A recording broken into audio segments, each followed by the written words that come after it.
저는 우리 교회 정말 깜짝깜짝 놀랄 때가 너무 많아요. 카메라 이쪽으로 돌려. 그래. 아니, 전 못생겼어도 그냥 좀 봐줘요, 여러분. 정말 너무너무 놀랄 때가 많고, 또 감사할 때가 많고, 또 오늘도 너무너무 이렇게 찬양 들으면서 그냥 가슴이 막 이렇게 막 벌렁벌렁 하고 너무 좋아요. 자, 인사하겠습니다. 참 잘 오셨습니다. 오늘도 하나님의 큰 은혜가 함께 하시기를 축복합니다.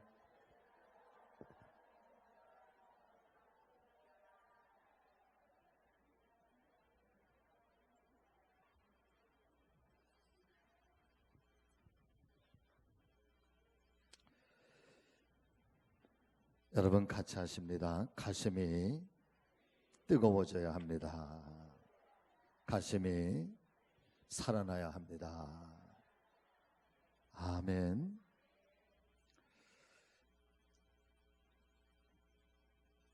하나님의 이 수없이 많은 역사 속에요, 하나님의 역사도 창세기 이후로 지금까지도 계속해서 이어지고 있지만, 그 하나님의 역사 속에는 반드시 나타나고 있는 두 가지의 역사가 있는데, 증거가 있는데, 첫 번째는 하나님의 능력이에요. 다 같이 아멘. 하나님의 일하심 속에서는 반드시 하나님의 능력이 나타나고 보여지고 증거가 되어집니다. 또 한 가지는 그 하나님의 능력이 반드시 어떤 사람을 시대마다 하나님이 부르시고 하나님이 세우시고 하나님이 그 사람을 도구로 사용하셔서 하나님의 능력을 그렇게 나타나세요. 그러니까 하나님의 역사와 더불어서 하나님의 사람들은 어느 시대든 반드시 그렇게 보여지고 나타나고 있습니다. 요즘에 제가 신방하면서 이제 신방을 출발하기 전에, 전에도 그랬고 지금 이 순간에도 그렇고 앞으로도 변함없이 제가 이 사명을 감당하는 동안에는 제 안에서 늘 드려지는 고백 하나가, 주님, 저는 마른 막대기 같은 존재입니다. 주님이 써주시지 않으면 아무것도 아닙니다. 먼저 앞서가시는 하나님, 마른 막대기 같은 저를 주님의 도구로 사용하여 주시옵소서. 그래서 모세에게 주어졌던 이 아무것도 아닌 지팡이가 주님께서 쓰실 때 때로는 홍해 바다도 가르는 역사가 나타나고, 또 때로는 여리고성이 무너지기도 하고, 마른 반석을 쳐서 거기서 물이 샘솟기도 하는 하나님 기적의 통로, 하나님 기적의 도구로 하나님 사용하여 주시옵소서. 그리고 더불어서 늘 이제 그 날의 신방을 위해서 아침 새벽에 이렇게 그날의 신방을 위해서 먼저 마음에 준비하고 기도하면서 하나님 앞에 엎드려 기도할 때, 여러분 다윗의 눈물의 기도를 저는 늘 가슴속에 새기고 살아요. 주여, 혹여나 제가 알게도 지은 죄 모르게도 지은 죄를 주님 용서하여 주시고, 오늘 새벽에도 하나님, 나는 죄인이네요. 내게서 성령의 능력을 거두지 말아주시고 나를 성령의 도구로 사용하여 주시옵소서. 그런데 하여튼 그 시대마다 어떤 순간순간마다 어떤 지역에도 그렇고 어떤 교회도 그렇고 어떤 가정 속에서도 그렇고 반드시 하나님의 역사와 하나님의 능력은 지금도 나타나고요, 지금도 하나님이 일하시고 계시는데, 그런데 그 하나님의 역사는 누구를 통해서 나타나느냐? 하나님의 사람들을 뽑으시고 하나님의 사람들을 세우시고 하나님께서 그 사람들을 통해서 하나님 원하시는 일들을 이끌어 가신다는 거예요. 그런데 단 한 번도 이 가슴이 죽은 사람들, 가슴이 밋밋한 사람들, 하나님을 향한 열정을 잃어버린 사람들, 복음에 대해서 가슴이 식어버린 사람들, 이 사람들을 하나님은 쓰신 적이 없어요. 가슴이 메마른 사람들을 하나님은 쓰신 적이 없다고요.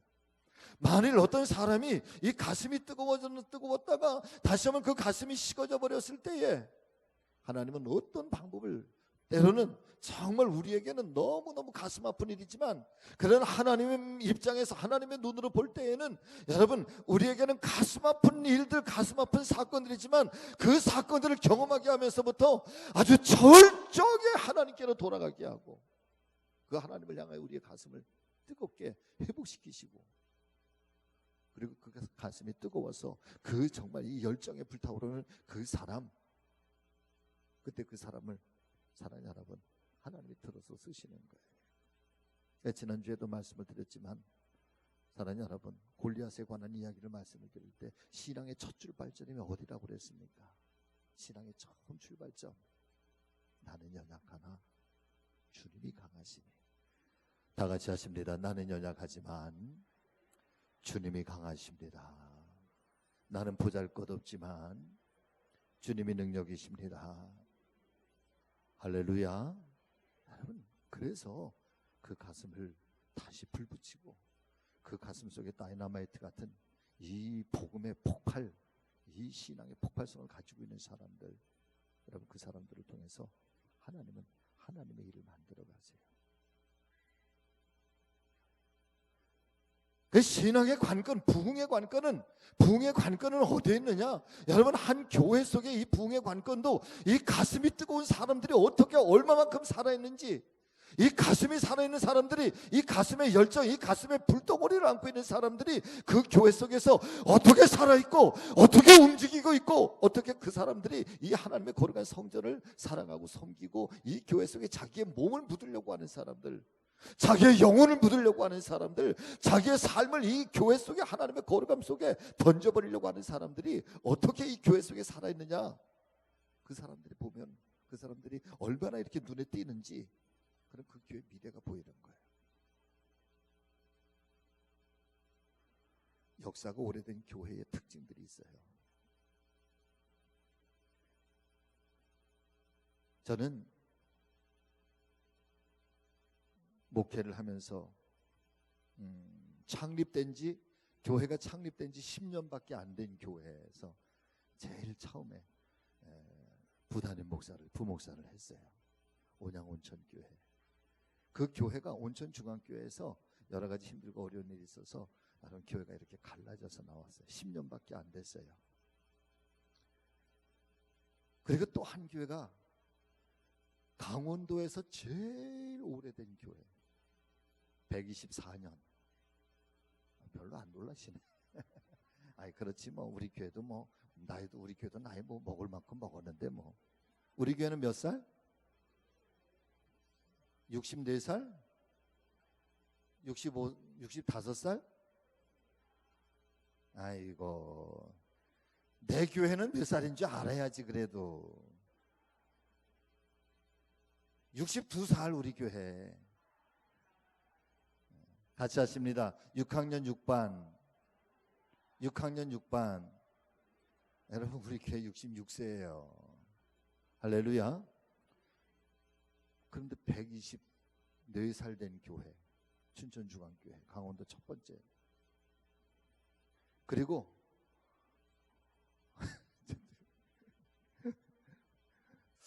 거기가 몇 살이더라? 90. 잃어버렸네 정말. 에? 작년에 91, 97, 97세예요? 아닌데? 선교 90주년. 그러니까 93세네. 93세. 네, 1927년이니까 93세. 전에 요 앞에. 우리 교회는 6학년 6반. 그런데 우리 교회는 그거 보면 젊어 아직 청춘이야 우리 교회는요. 근데 오래된 교회의 특징이 있어. 오래된 교회는 특징은요, 목회자가 뭐 특별히 뭐 이렇게 막 열정을 가지고 뭘 막 하지 않아도 교회가 잘, 여러분 이런 표현을 써서 죄송해요, 교회가 잘 굴러가요. 왜냐하면 평신도들의 지도력이 아주 곳곳에 오랜 세월 동안 그 선배들로부터 이어받았던, 그 다음에 그 조직화되고, 그 다음에 아주 시스템화되어 있는 어떤 아주 그 교회 속에 이렇게 아주 딱 자리를 잡고 있는 평신도 조직력, 그 교회의 시스템이 여러분 잘 갖춰져 있어요. 오래된 교회 특징이. 그래서 그냥 목사님이, 담임 목사가 뭐 막 이렇게 합시다 저렇게 합시다 막 그러지 않아도 여러분 그냥 교회가 잘 굴러가요. 잘 돼요. 그냥 어떤 때는 그냥 뭐 그냥 딱 제시만 해주면 차차차차차 자기네들이 다 알아서 해갖고 와요. 그런데 그렇게 잘 움직이는 대신에 이게 꼭 모태신앙들 있으시면 죄송합니다. 모태신앙들 계시면 죄송합니다. 모태신앙은요, 하나님의 성전을 떠나가지도 않고, 하나님의 성전을 떠나가지도 않고, 또 그냥 막 목숨 걸어서 이 하나님의 성전 안에 막 들어와서 막 열정을 내고 그러지도 잘 않아. 물론 다 그런 건 아니에요. 오해하지 마세요. 근데 마치 꼭 오래된 교회가 꼭 그래요.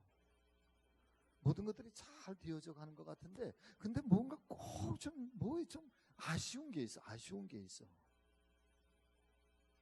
끝나고 나면 뭔가 좀 허전한, 2% 부족한, 채워지지 않는, 어쩌면 하나님의 마음도 꼭 그럴 것 같은, 그 행사는 잘 치르고 났는데 뭔가 이 행사에 대한 어떤 그 기대만큼의 어떤 그 결과, 그 다음에 그 일들이 끝나고 났을 때의 어떤 정말 행복감, 내 영혼의 깊은 곳까지 찾아와서 나를 만족하게 하는 이 아주 이 기쁨, 이런 것들이 조금 이게 뭔가 좀 이렇게 좀 허전하고 그런 경우가 좀 있어요.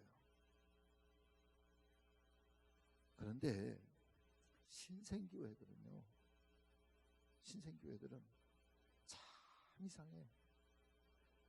사실은 가진 것도 없고 인적 자원이 풍부한 것도 아니고 그렇게 모든 여건과 환경들이 많은 것도 아닌데,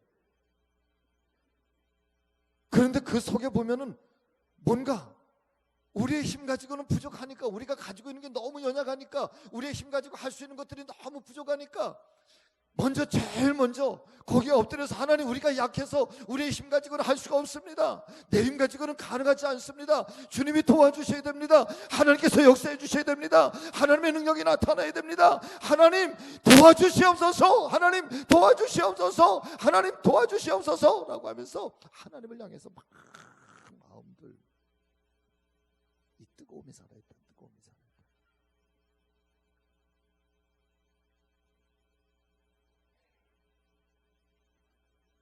10년밖에 안 됐는데 그 지방 내에서 제일 큰 교회가 됐어요. 불과 10년 만에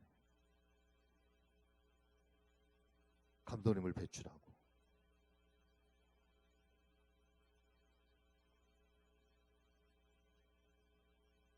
나이가 젊은 사람들만 있는 게 아니야. 연세들도 많아.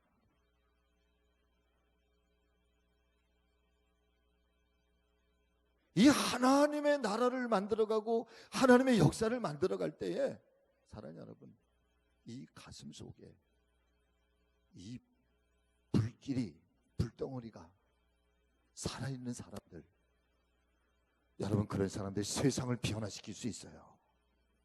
그 교회를 바꿔갈 수 있어요. 그 한 가정 속에서도 사랑하는 여러분, 너무 평범하고 너무 안정적이고 모든 것이 아무런 문제가 없다고, 여러분 너무 그런 속에 너무 깊이 빠져들어가시면 절대로 안 됩니다. 때로는 어떤 상황, 어떤 순간들 나에게 좀 위기가 찾아올 때도 있을 거예요. 여러분, 그때 그 위기 때문에 하나님 앞에 엎드리게 되는 계기가 되는 거고요. 어떤 어려움이 닥쳐서 정말 우리의 가슴이 너무너무 쓰리고 아플 때, 그래서 하나님 앞에 엎드려서 주님 저를 좀 붙잡아 주세요. 하나님 나를 좀 도와주세요. 하나님 좀 나에게 좀 가까이 다가와 주세요. 여러분, 이런 사람이, 그래서 하나님을 향해서 늘 가슴에 눈떠 있고, 하나님을 향해서 믿음의 눈이 눈떠 있고, 우리의 마음과 우리의 생각이 언제나 그분께 이렇게 집중될 수 있는 그런 가정들, 그리고 그 가정 속에는 이 가슴이 살아있고 믿음이 살아있는 반드시 한 사람은 여러분 그 가정 속에 살아있어야 돼요. 나는 저와 여러분들의 가정 속에 바로 그 한 사람, 저와 여러분 자신이 되기를 주의 이름으로 축복합니다. 제일 좋은 것, 아버지들이 그 가정 속에 이 가슴이 뜨거운 그런 하나님의 사람들이 되셨으면 정말 바랄 것이 없겠어요. 그런데 많은 경우에 여러분 아버지들이 그러지 못하잖아요. 홀로 계신 어머니들, 이제 내가 노년에 대해서 뭘 할 수 있을까?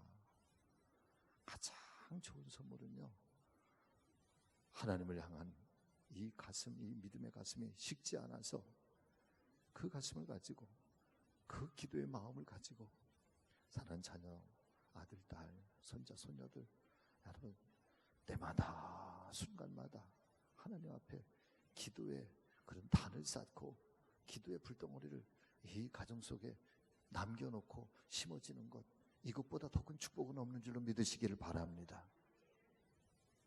오늘 하나님의 말씀은 여러분 우리가 잘 아시는 것처럼 예수님께서 돌아가셨잖아요. 예수님이 돌아가시면서부터 제일 먼저 제자들 가운데 일어났던 일이 여러분 다 뿔뿔이 흩어지는 거예요.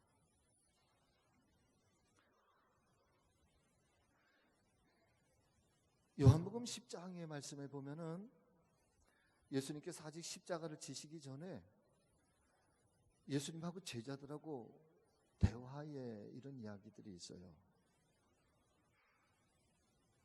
제자들이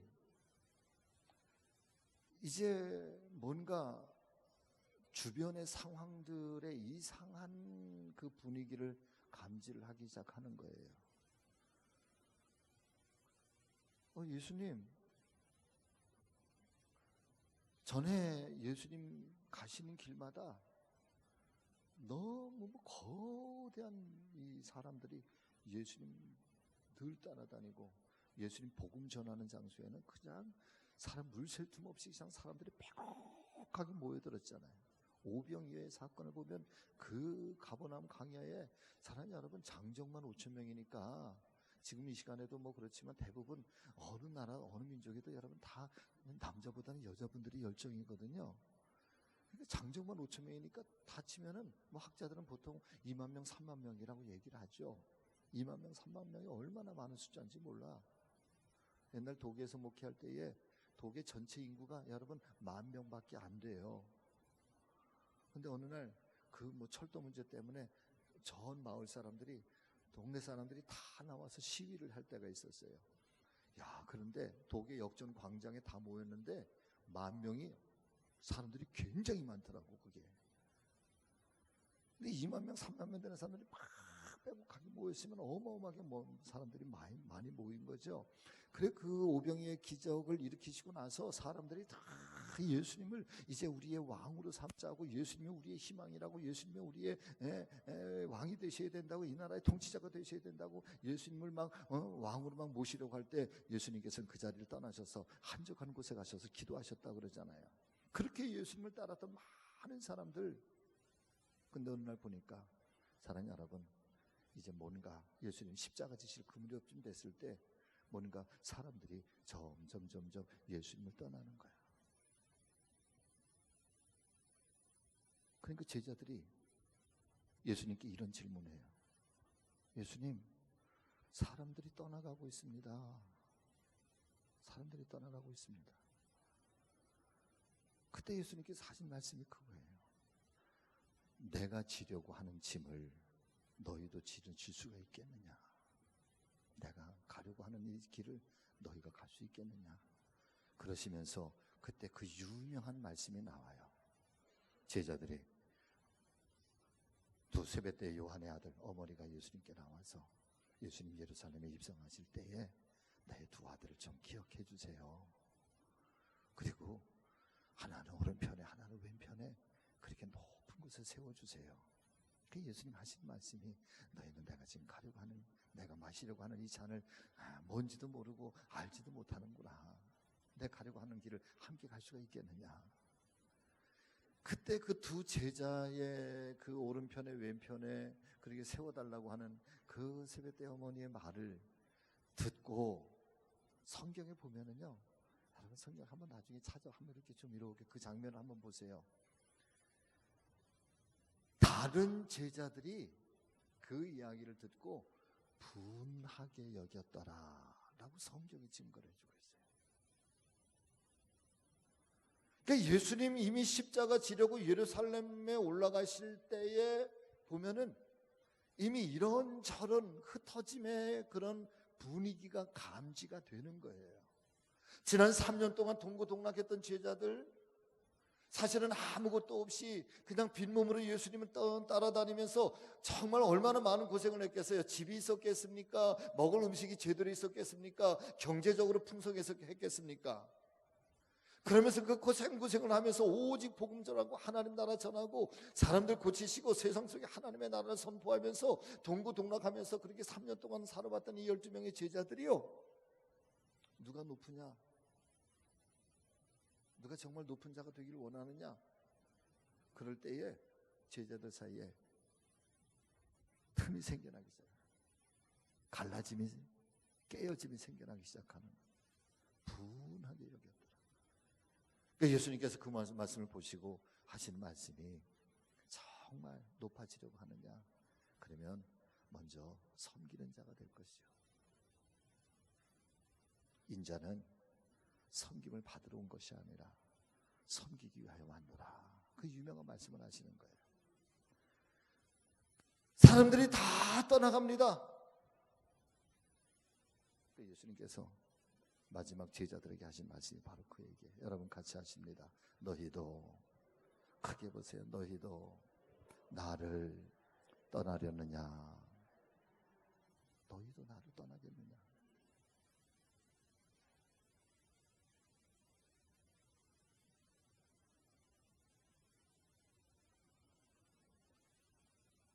그럼에도 불구하고 예수님께서는 그런 거에 상관하지 않고 그냥 당신이 가야 할 십자가의 길을 가시는 거죠. 언젠가 신학 주석을 제가 공부할 때에 그 장면을 김득중 박사가 들려주셨던 이야기가 참 제 가슴 속에 늘 이렇게 새겨져요.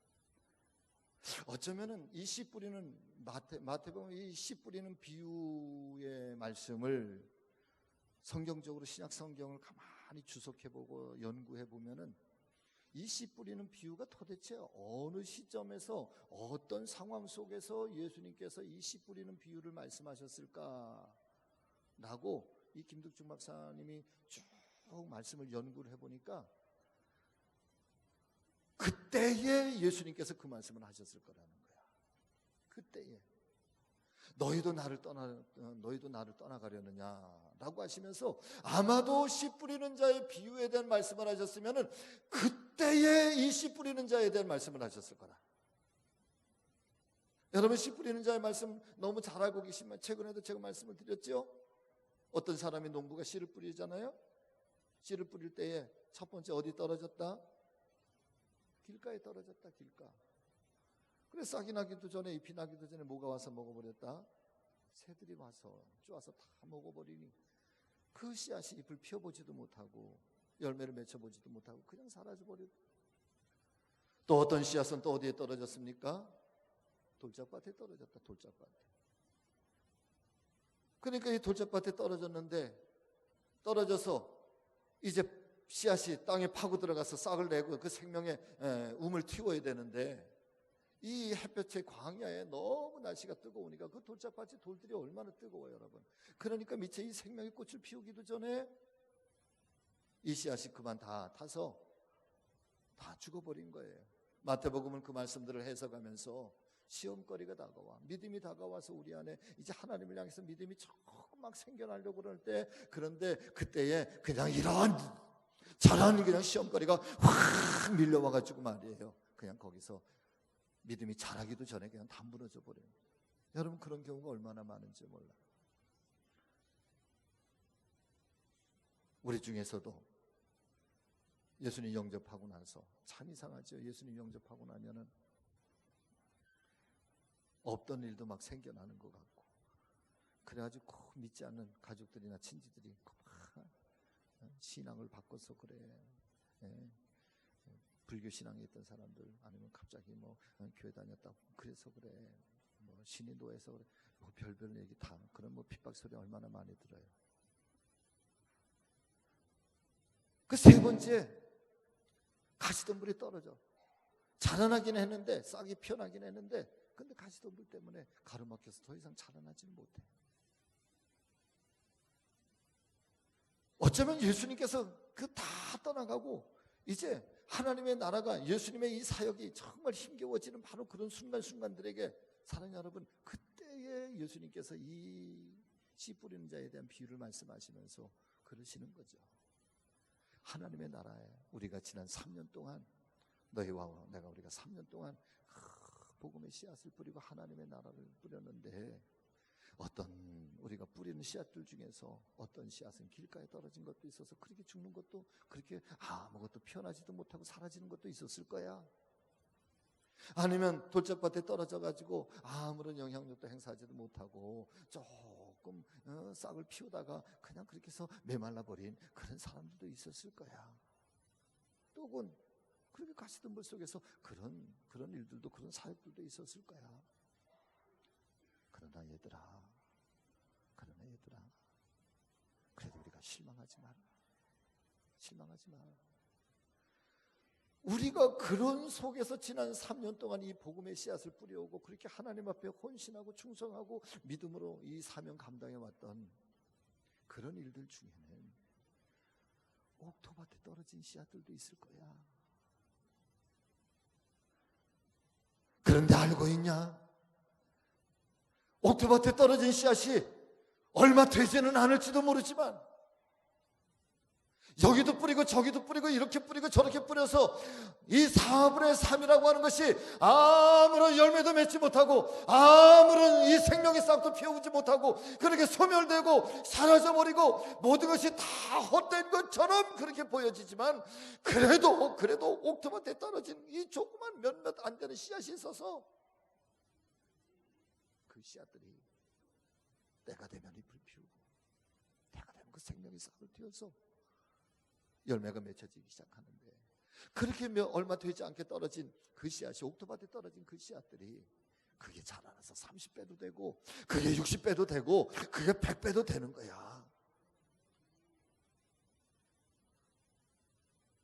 그렇게 다 떠나가려고 하는 제자들, 실망하고 있는 제자들, 이제 어떻게 할까 하는 제자들에게 너희도 나를 떠나가려느냐 그러시면서, 여러분, 이 씨 뿌리는 자의 비유를 그렇게 해석을 하면서 예수님 아마 그렇게 말씀하셨지 않았을까.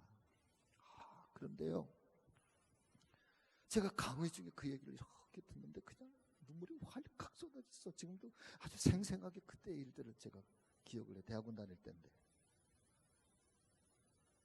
사랑의 믿음의 가족 여러분, 오늘도 마찬가지예요. 오늘도 여러분들이 오늘도 이 믿음을 지키기 위해서 때는 너무너무 힘들고 어려운 상황 속에서 내가 하나님 한 분 붙잡고 오직 여호와는 내가 믿음으로 살겠습니다, 내가 하나님 한 분 붙잡고 살겠습니다, 주님만 의지하고 살겠습니다, 나는 이렇게 약합니다, 우리 가족 속에 이런 어려움이 있습니다, 하나님 그러면서 막 몸부림치면서 가정을 어떻게든 세워보려고 하고, 가정 속에 어떻게 하나님의 나라를 좀 세워보려고 하고, 이 어려움을 그래도 믿음으로 어떻게 극복해 가려고 하고, 그런 일들이 많잖아. 근데 눈에 보이지 않은 열매도 있고, 막 그렇게 그냥 뿌려놨는데 아무런 열매가 맺혀지지 않는 것처럼 보이고, 자녀들 때문에 걱정하고 염려하면서 오늘도 어쩌면 그 자녀들, 어느 한 가정은 또 잘 되는데 어떤 한 가정은 아직도 너무너무 힘들고 어려워하는 그런 가정들도 있고, 그래 보면서 실망할 수도 있지만 아니에요. 그렇게 수십 년 동안, 그렇게 오늘도 그렇게 어려움 속에서 믿음을 지키면서 뿌려놓은 여러분들의 기도가, 여러분들의 믿음의 씨앗들이 여러분 옥토밭에 떨어진 씨앗도 있을 거예요. 개가 우리 가정을 일으키는 거예요. 그 씨앗이, 그 눈물이 그 가슴의 뜨거움을 가지고 그렇게 하나님 앞에 뿌려놓은 그 믿음의 정성들, 믿음의 헌신들이 4분의 3은 다 사라지고 없어져도 그저 남아있는 그 4분의 1, 옥토밭에 떨어진 4분의 1 씨앗이 얼마 되지 않아도, 어쩌면 단 하나의 씨앗일지라도 여러분 그놈이 열매를 맺는 거예요. 그래서 실망하면 안 돼요. 그래서 낙심하면 안 돼요. 포기하면 안 돼요. 우리의 충성이 뭐 여러분 다 상급이 되겠습니까? 우리가 새벽마다 기도하고 밤마다 기도하고 오늘도 몸부림치면서 기도했던 것들이 여러분 다 그렇게 열매를 맺겠습니까? 아니에요. 열매 맺지 못하는 것들도 있고요, 사라져버린 믿음들도 있을 거고, 사라져버린 기도의 씨앗들도 있을 거예요. 그러나 그럼에도 불구하고 실망하지 않으며 주님 곁에 꼭 붙어 있어서 뿌려놓은 그 믿음의 씨앗들, 그것이 옥토에 떨어졌다고 한다면 그놈들이 열매 맺어서 백배의 결실을 맺고, 어쩌면 내 당대에 내 살아있을 때 못 본다고 할지라도 내가 늘 말씀드리잖아. 어머니의 기도, 아버지의 기도, 부모의 기도는요, 나 죽어 세상 떠나서라도 하나님은 반드시 그 기도 속에 하나님이 역사하실 거라고. 오늘 이 엠마우스라고 하는 말은 여러분 같이 하십니다. 미지의 세계, 암흑의 세계, 고통의 세계. 여러분 엠마우스라고 하는 말이 미지의 세계, 알지 못하는 길, 그런 뜻이고, 예루살렘은 평화라고 하는 뜻이에요. 근데 예수님께서 십자가에 돌아가셨잖아. 십자가에 돌아가시고 나니까 제자들이, 그런 조짐들이 있던 것들이 아니나 다를까, 겟세마네 동산에서 제자들은 다 잠들어 거기에 예수님께서 일어나라, 우리 함께 가자 부르시고 초청하지만, 그래도 사랑하는 여러분, 믿음 없는 제자들, 이미 깨어져 버린 제자들은 다 흩어져 뿔뿔이 다 가는 거예요. 그리고 예수님 십자가에 돌아가셨을 때 제자들은 마가의 다락방에서 문을 꼭꼭 걸어 잠그고 거기서 그냥 숨어 있는 거예요. 두려워서 벌벌벌 떨고 있는 거예요. 그런데 그 중에 어떤 제자들이 있었는데, 이 두 사람의 제자들이 예루살렘에 예수님 쫓아갔다가 예수님 십자가에서 죽으시니까 이제 돌아서서 내려가는 길에 엠마우스라고 하는 동네에 길을 갈 때에 여러분 거기서 누가 함께 동행을 하십니까? 부활하신 예수님이 이 제자들과 함께 길을 가는 거예요. 나그네처럼 같이 길을 가는 거예요. 그런데 여러분, 하나님 오늘 본문의 말씀을 보십시오. 이 엠마우스로 내려가는 두 제자가 예수님께서 함께 동행하고 계심에도 불구하고 예수님이신 것을 알았다 몰랐다? 몰랐다. 눈이 닫히면, 여러분 믿음의 눈이 닫혀지면 하나님이 나와 함께 계셔도 몰라. 우리 안에 기도가 닫혀지기 시작하면 하나님이 내 옆에서 아무리 거대한 능력의 손길로 나를 붙잡고 있어도, 여러분 내 믿음의 눈이 닫혀있고 내 기도의 입술이 닫혀있고 하나님을 향한 내 믿음의 눈이 닫혀있으면 여러분 그 하나님 몰라요. 몰라. 하나님이 천둥같이 얘기를 해도 귀가 닫혀있으면 몰라. 여러분 깨어있어야 돼요. 살아있어야 돼요. 그러니까 한참을 얘기를 하면서 너희가 어디로 가면 왜 무슨 얘기를 하면서 가느냐 그랬더니, 아니 당신은 아직 소식도 못 들었어. 예루살렘에서 우리 선생님 예수라는 스승이라는 말도 못하고 예수라는 자가 그렇게 반역의 무리가 돼서 십자가에 대해서 처형을 당해서 죽었다고 하지 않습니까? 나라가 발칵 뒤집혔는데 당신은 그것도 모르고 있어. 그러면서 가다가 날이 저물어서 이제 주막에 들어가서 함께 거하면서 여러분 식사를 같이 나눠요. 음식을 함께 나눠요. 그때 오늘 말씀을 보시면, 자, 여러분 한번 말씀을 좀 같이 읽어볼까요?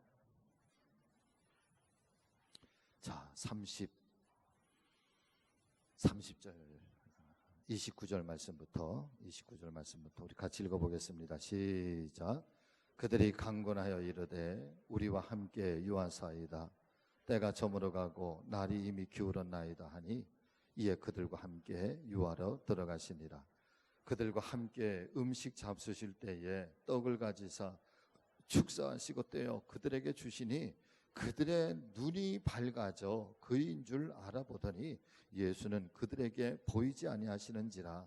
그들이 서로 말하되 길에서 우리에게 말씀하시고 우리에게 성경을 풀어주실 때에 우리 속에서 마음이 뜨겁지 아니하더냐 하고 곧 그때로 일어나 예루살렘에 돌아가 보니 11 제자 및 그들과 함께한 자들이 모여있어 말하기를 주께서 과연 살아나시고 시몬에게 보이셨다 하니라. 할렐루야.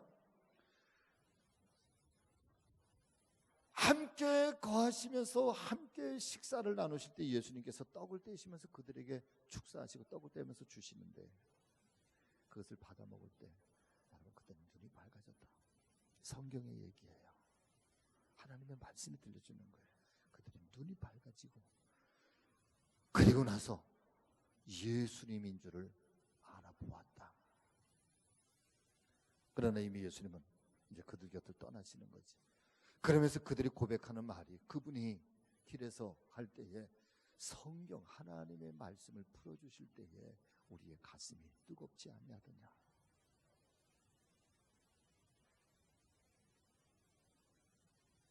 사랑 믿음의 가족 여러분, 우리는요 예수님을 믿는다고 하면서도, 예수님과 함께 길을 가면서도, 예수 그리스도 안에 있으면서도 어쩌면 우리는 매일매일의 순간이 여러분 엠마오로 내려가고 있는지도 몰라요. 미지의 세계로, 암흑의 길로, 알지 못하는 길로. 그 생각보다 너무너무 많은 사람들이 예수님을 믿으면서도, 내가 신앙을 가지고 있으면서도 내가 왜 사는지, 뭐 때문에 사는지, 왜 이렇게 힘든지, 왜 이렇게 어려운지, 미지의 길을 가고 인생에 방황하면서 살아가는 사람들이 얼마나 많은지 몰라. 여러분 오늘도 여러분들의 이 삶 가운데 여러분 방황하고 있지 않으십니까? 삶의 재미가 있으십니까? 삶의 의미가 있으십니까?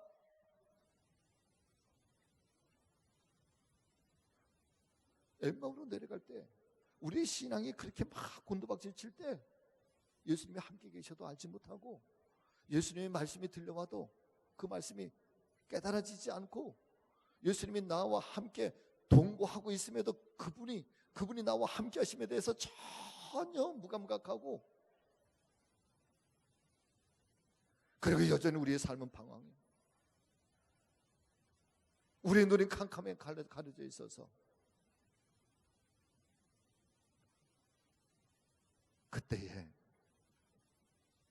주님께서 우리에게 떡을 떼시면서 주시며, 사랑하는 여러분, 우리에게 축사하실 때 여러분 이 말씀은 늘 제가 주님과의 친밀한 교제를 말해요. 주님과 교제할 때 그때에 눈이 밝아지고 가슴이 뜨거워지고, 하나님의 말씀이 풀어지면서 가슴이 뜨거워지고, 가장 중요한 것은 가슴이 뜨거워지니까 엠마오로 내려가던 사람이 돌아서서 예루살렘을 향해서 올라가더라는 거예요. 여러분 예루살렘을 피해서 지금 도망가던 사람들이에요. 예루살렘에는 지금 난리법석이 났어요. 거기에서 내가 예수 믿는 사람들, 예수의 제자라고 말하면 여러분 함께 죽을 수도 있는 그런 자리예요. 그래서 그 자리를 피해서 도망가서 예루살렘 자기의 고향길로 그렇게 내려가던 그런 맥없던 사람들이에요. 그랬던 사람들이 가슴이 뜨거워지기 시작하고 예수님에 대해서 눈이 떠지기 시작하고 밝아지기 시작하니까 여러분, 예루살렘을 향해서 다시 올라갈 수 있는 믿음의 담대함이 생겨나기 시작하는 거예요. 저는 이런 사람이 필요해. 하나님의 나라는 이런 사람들이 있어야 돼. 주님에 대해서 눈이 밝아지고 복음에 대해서 눈이 밝아지고, 때로 그 예루살렘 속에서 어떤 일이 일어날지 모르지만 그 예루살렘을 향해서 다시 올라갈 수 있는 사람, 내가 죽어도 좋다, 내가 복음을 위해서 죽어도 좋다, 내가 하나님의 나라를 위해서 나를 던질 수 있는 사람, 이 가슴이 뜨거운 사람들이 필요해. 이 사람들이 오늘 하나님의 나라를 만들고 세상을 변화시키고 그 인생 전체가 바뀌는 거지. 여러분, 가슴이 살아나야 돼요. 우리의 가슴이 다시 한번 뜨거워지기를 주의 이름으로 축복합니다. 복음을 향해서, 예수님을 향해서 우리의 이 가슴이 뜨거워지는 하나님의 사람들 되기를 주의 이름으로 축복합니다. 가슴이 냉랭한 사람들, 가슴이 식어진 사람들, 하나님의 사명에 대해서 열정이 식어진 사람들, 여러분 그런 사람들 되지 않기를 주의 이름으로 축복합니다.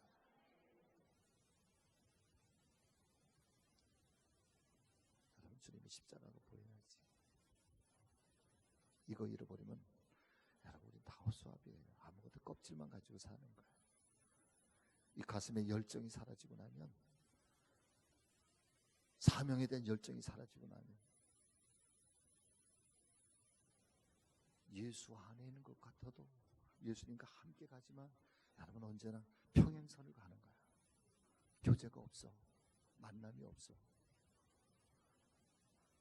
우리 삶에, 저와 여러분들의 삶에 있어서 가장 중요한 관건은 예수를 만나야 되는 거예요.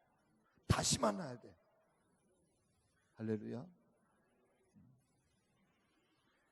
가슴이 뜨거워지면 두려움이 사라지고요. 가슴이 뜨거워지면 사명이 살아나고요. 가슴이 살아나면, 가슴이 뜨거워지면 여러분, 환경이 무섭지 않아. 그리고 그 사람 통해서 하나님이 일하시는 거예요.